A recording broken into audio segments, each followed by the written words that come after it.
महाराष्ट्रातल्या काही शिक्षकांच्या वेतनाच्या संदर्भात आज आपण एक महत्त्वाची बातमी ही महाराष्ट्र टाइम्सच्या सौजन्याने जाणून घेणार आहोत. आत्मीय शिक्षक बंधू आणि भगिनींनो, नमस्कार. मी माझ्या शैक्षणिक यूट्यूब चॅनलमध्ये आपल्या सर्वांचं सहर्ष स्वागत करतो. आजच्या या व्हिडिओमध्ये आपण फेब्रुवारीच्या वेतनाच्या अनुषंगाने एक महत्त्वाची बातमी ही जाणून घेणार आहोत. अशाच प्रकारच्या विविध शैक्षणिक बातम्या जाणून घेण्यासाठी माझ्या या चॅनलला जर आपण सबस्क्राईब्स केलं नसेल तर जरूर सबस्क्राईब्स करा, अशी नम्र विनंती मी आपल्याला या व्हिडिओच्या निमित्ताने करतो आहे.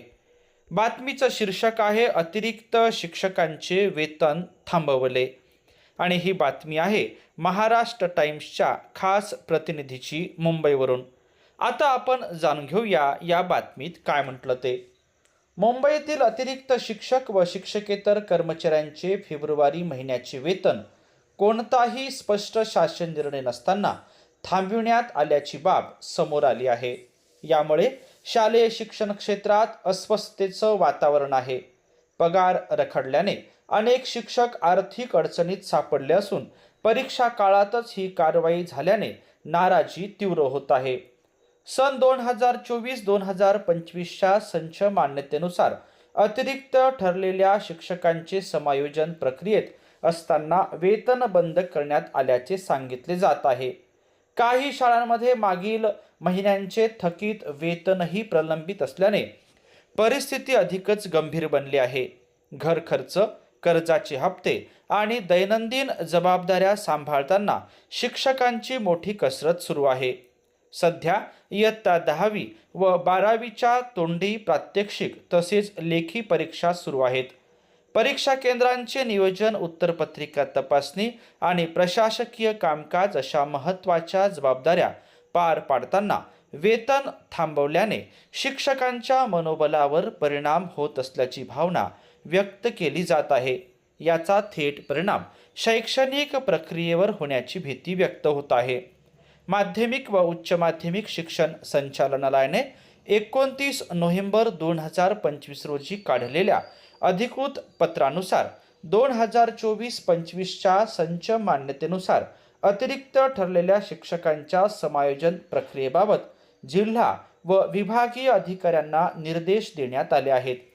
नवीन शैक्षणिक वर्षाच्या संच मान्यतेची अंतिम प्रक्रिया पूर्ण झाल्यानंतरच अतिरिक्त शिक्षकांचे समायोजन करण्याबाबतची कार्यवाही करावी.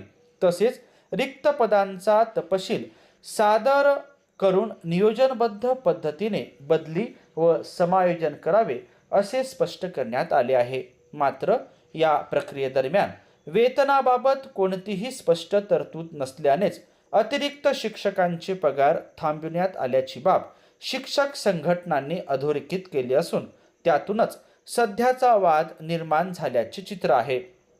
या पार्श्वभूमीवर राज्य शिक्षक परिषदेने शालेय शिक्षण मंत्री श्री दादाजी भुसे सर यांना पत्र पाठवून या परिस्थितीकडे लक्ष वेधले आहे.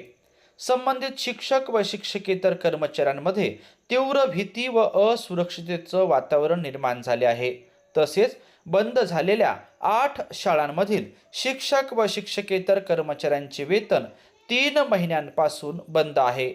सन 2024-2025च्या संच मान्यतेत अतिरिक्त ठरलेल्या शिक्षकांचे वेतन तसेच बंद झालेल्या 8 शाळांमधील शिक्षक व शिक्षकेतर कर्मचाऱ्यांचे प्रलंबित वेतन याबाबत संबंधितांना तातडीने स्पष्ट आदेश निर्गमित करण्यात यावेत अशी विनंती केली आहे. या संदर्भात शिक्षक संघटनांचं काय म्हणणं आहे ते आपण जाणून घेऊया. आंदोलनाचा इशारा. निर्णयात विलंब झाल्यास आंदोलन छेडण्याचा इशारा देण्यात आला आहे. कोणताही शासन निर्णय नसताना शिक्षकांचे वेतन थांबविणे अन्यायकारक आहे. शासनाने तातडीने हस्तक्षेप करून पगार सुरू करावा, अन्यथा आंदोलनाचा मार्ग स्वीकारावा लागेल असे महाराष्ट्र राज्य शिक्षक परिषद मुंबई विभागाचे कार्यवाह शिवनाथ दराडे सर यांनी सांगितले आहे. शिक्षकांच्या वेतनाच्या अनुषंगाने ही एक महत्त्वाची बातमी आहे. महाराष्ट्र टाइम्सच्या सौजन्याने ही एक महत्त्वाची बातमी आपण या ठिकाणी जाणून घेतल्याबद्दल आपल्या सर्वांचेच मनापासून धन्यवाद.